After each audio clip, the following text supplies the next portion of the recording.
We have reached the end of this series. I want to congratulate you for your determination, and I'm sure you have a lot of success ahead of you.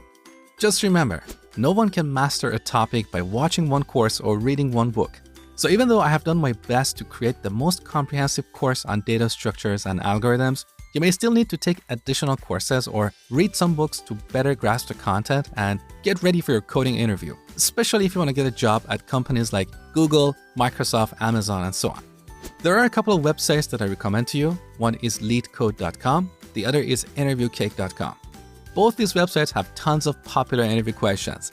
You can also participate in discussions, see other people's solutions, and learn more. So that's it, my friend.